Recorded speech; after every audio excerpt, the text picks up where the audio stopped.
देश हित में अब बात करते हैं रूस के उन विनाशक हथियारों की जिनकी वजह से नाटो चाहकर भी यूक्रेन की सीधी मदद करने से बच रहा है। यूक्रेन पर रूस के हमले का काउंटडाउन खत्म होने वाला है, लेकिन हमले को रोकने के लिए नाटो अभी भी रूस को सीधे हमले की धमकी नहीं दे रहे, क्योंकि यह धमकी पुतिन के 5 विनाशक हथियारों की वजह से अमेरिका और नाटो को भी महंगी पड़ सकती है। और यूक्रेन के लिए तो रूस का सिर्फ एक धमाका ही काफी है, जो रूस दुनिया के सबसे बड़े परमाणु बम से कर सकता है।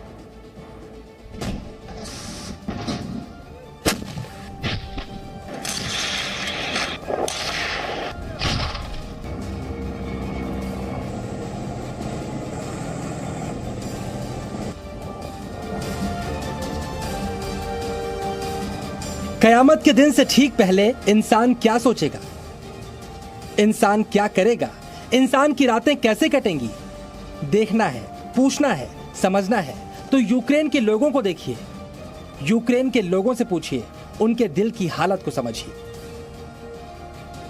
और यूक्रेन को इस कयामत की झांकी दिखाने की तैयारी की है रूस के राष्ट्रपति व्लादिमीर पुतिन ने।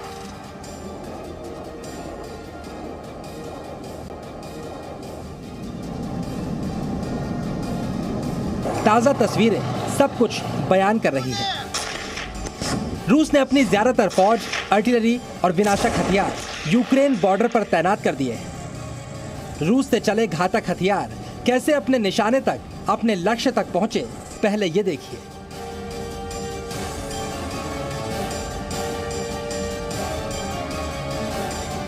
रूस के इन आक्रामक टैंकों की रफ्तार बता रही है, जो सामने आएगा कुचला जाएगा। अब जरा रूस के इस ताजा युद्धाभ्यास की तस्वीरें भी देखिए। यूक्रेन के सामने सबसे बड़ी आफत इस बात की है कि कयामत कहां से उन पर टूटेगी मालूम ही नहीं, क्योंकि समंदर में रूस के सबसे घातक युद्धपोत आग बरसा रहे हैं। ये वो इलाका है जहां यूक्रेन की ताकत रूस के सामने जीरो है। वहीं बेलारूस की तरफ से इन तोपों और टैंक के गोले भी यूक्रेन की सेना और लोगों पर आफत की तरह बरसेंगे। और रूस की वायुसेना के सुखोई 35 जैसे विमान तो मिसाइलों के साथ तैनात हैं ही। लेकिन यूक्रेन के ऊपर अगले कुछ घंटों में रूस के संभावित हमले की जो सीक्रेट फाइल हम खोलने जा रहे हैं, उसमें यूक्रेन और उनके समर्थन में उतरे नाटो देशों के लिए सबसे खतरनाक 5 हथियार मौजूद हैं। रूस के इन हथियारों की तैनाती दुश्मन की बर्बादी होती है। पुतिन के 5 विनाशक हथियारों की लिस्ट दिखाने से पहले हम आपको पुतिन की एक चेतावनी फिर से सुनवाते हैं, जो पुतिन के यूक्रेन पर संभावित हमले की तारीख से पहले यूक्रेन और नाटो देशों को दी गई थी। लेकिन हम ये भी समझते हैं कि रूस अग्रणी परमाणु शक्तियों में एक है और आधुनिक हथियारों में कई देशों से आगे है। अब पुतिन ने जिन हथियारों का जिक्र अपने इस चेतावनी में किया, अब उनकी पूरी लिस्ट आप जी न्यूज पर देखिए। सबसे पहले देखिए दुनिया का सबसे बड़ा परमाणु बम जो रूस के पास है, और जी न्यूज आपको इस बम के परीक्षण की एक्सक्लूसिव तस्वीरें दिखाने जा रहा है। ये परीक्षण आज से 6 दशक पहले किया गया था। रूस ने अपना सबसे बड़ा परमाणु बम अगर यूक्रेन पर फोड़ा तो धमाका होते ही यूक्रेन के 60 लाख लोग फौरन खत्म हो जाएंगे।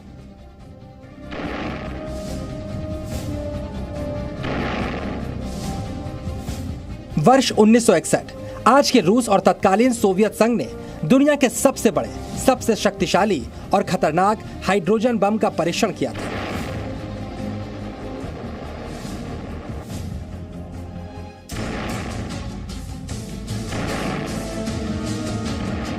उस वक्त यह धमाका दुनिया के लिए टॉप सीक्रेट था, जिसके बारे में धमाका करने वाले रूस के अलावा किसी भी देश को कानो कान तक खबर नहीं हुई थी।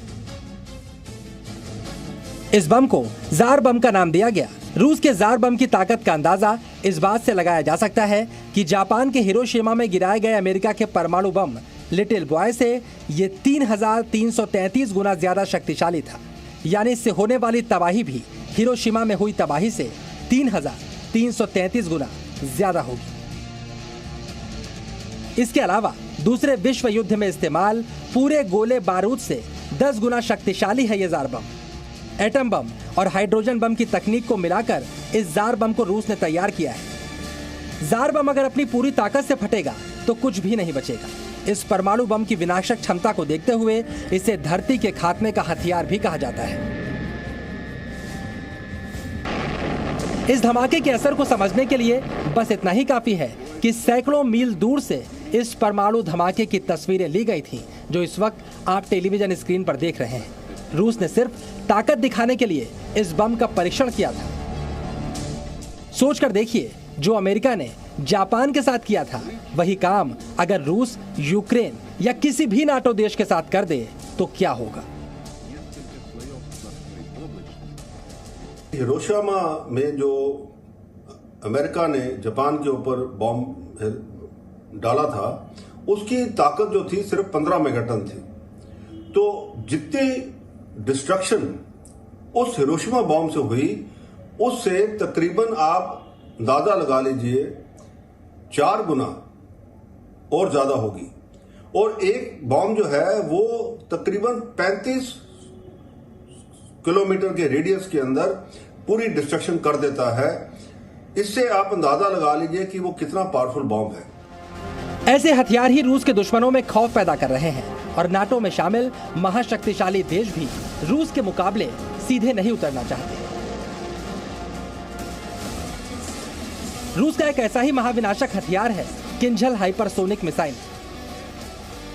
यह रूस का MiG-31 लड़ाकू विमान है जो हाइपरसोनिक परमाणु मिसाइल किंझल से लैस है और रूस ने लगभग एक हफ्ते पहले इन विमानों की तैनाती अपने कालिनग्राड शहर में की है, जो बाल्टिक सागर के पास स्थित है। अब आप ये भी समझिए, किंझल मिसाइलों से लैस MiG-31 विमानों को कालिनग्राड में तैनात करना यूक्रेन और नाटो देशों के लिए कितना खतरनाक हो सकता है। किंझल मिसाइलों की रफ्तार आवाज से 10 गुना ज्यादा है। ये परमाणु बम गिराने में सक्षम है। इनकी मारक क्षमता 2000 किलोमीटर है। ये 500 किलोटन का परमाणु बम ले जाने में सक्षम है। दुश्मनों पर ये 3 किलोमीटर प्रति सेकंड की रफ्तार से हमला करती हैं।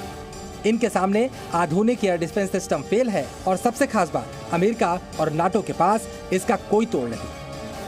किंझल मिसाइल अगर कालिनग्राड से दागी जाती है तो ये पश्चिमी यूरोपीय देशों की ज्यादातर राजधानियों और तुर्की की राजधानी अंकारा को तबाह करने की ताकत रखती है। यही नहीं, किंझल के नाटो देशों पर हमला करने में सिर्फ 7 से 10 मिनट लगेंगे। पावर काउंट करती है और रूस एक जमाने में अमेरिका के बराबरी का सुपर पावर था। उतने एटॉमिक वेपन्स, मिसाइल्स, अलग अलग तरीके के बड़े बड़े बॉम्ब, सबमरीन, सब कुछ है, राइट।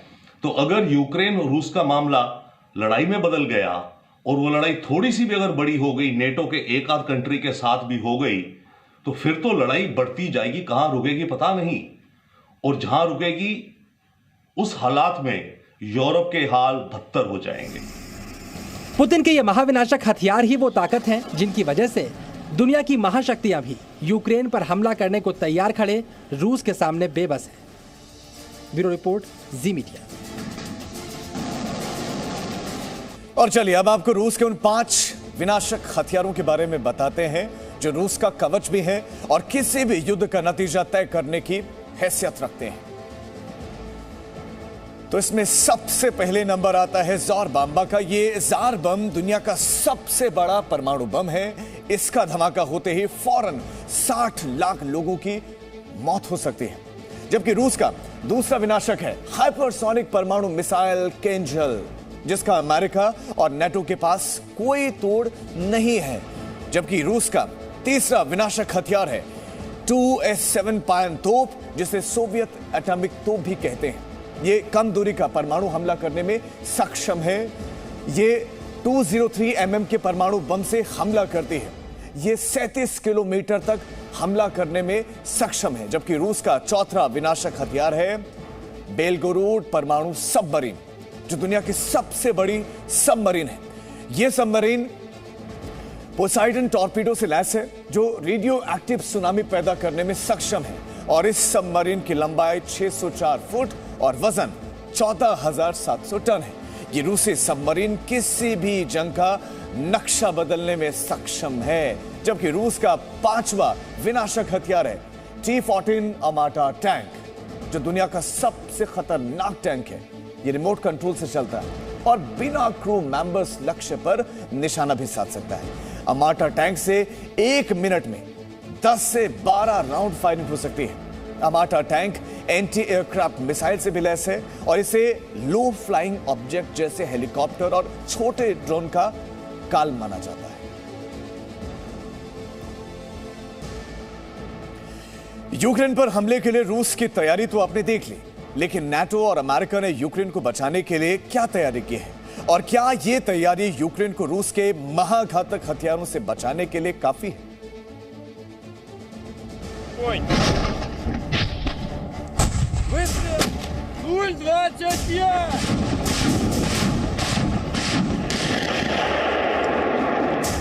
तीन तरफ से यूक्रेन को घेर कर खड़ा रूस यूक्रेन पर कब चढ़ाई करेगा? अमेरिका, यूक्रेन और यूरोपीय देश इन तारीखों का ऐलान भी कर चुके हैं। यूक्रेन की राजधानी कीव तक रूस की सेनाएं कितनी देर में पहुंच जाएंगी, इसका भी ऐलान हो चुका है और रूस की तैयारियों को देखकर कोई भी इस दावे से इनकार नहीं करेगा। लेकिन रूस की तैयारियों को देखते हुए यूक्रेन और नाटो की क्या तैयारी और क्या कई सुपर पावर देशों का समूह नाटो यूक्रेन को रूस के हमले से बचा पाएगा? चलिए पहले यूक्रेन को बचाने के लिए नाटो की तैयारियों को समझते हैं। अमेरिका ने रूस के खिलाफ यूक्रेन को $200 मिलियन के हथियार दिए। यूक्रेन के पड़ोसी नाटो देश पोलैंड में अमेरिका ने 3000 सैनिक तैनात किए। इसके अलावा 1000 अमेरिकी सैनिक रोमानिया में भी तैनात हैं। इसके अलावा अमेरिका ने अपना सबसे बड़ा एयरक्राफ्ट कैरियर यूरोप में भेज दिया है। अमेरिका का ये aircraft carrier Harry S Trueman Europe में युद्धाभ्यास भी कर रहा है। वहीं रूस ने परमाणु हथियारों की तैनाती की तो अमेरिका ने भी अपना B-52 बॉम्बर ब्रिटेन में भेजा है। ये परमाणु बॉम्बर यूरोप की गश्त लगा रहा है। वहीं ब्रिटेन ने भी अपने सैनिक यूक्रेन के पड़ोसी देश पोलैंड में तैनात किए हैं। ब्रिटेन और कुछ नाटो देशों ने ब्रिटेन को आधुनिक हथियार भी दिए हैं। लेकिन कोई भी नाटो देश रूस के खिलाफ यूक्रेन के अंदर अपने सैनिकों को नहीं उतार रहा। अमेरिका के राष्ट्रपति जो बाइडेन भी यूक्रेन में अमेरिकी सैनिकों को भेजने से इनकार कर चुके हैं। ऐसे में माना जा रहा है रूस के यूक्रेन पर हमले की स्थिति में अमेरिका और नाटो देशों की पहली कोशिश नाटो देशों को ही रूस के हमले से सुरक्षित रखने की होगी। इस बात की उम्मीद कम है कि नाटो सीधे रूस के खिलाफ युद्ध में उतरे और जो तैयारियां नाटो ने यूक्रेन के आसपास की हैं, वो भी रूस से निपटने के लिए काफी नहीं दिखती।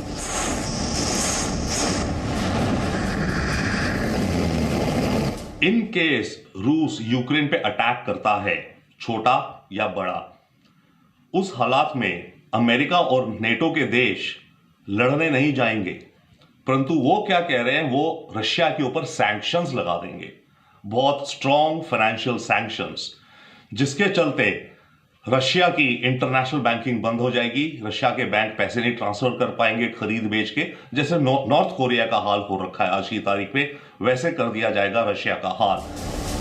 सच्चाई ये है, अगर रूस यूक्रेन पर हमला करता है तो यूक्रेन की तबाही निश्चित है, क्योंकि ये हमला इतनी तेजी से होगा कि ना तो यूक्रेन को संभलने का मौका मिलेगा, ना ही उसकी रक्षा करने का दावा करने वाले नाटो देशों को।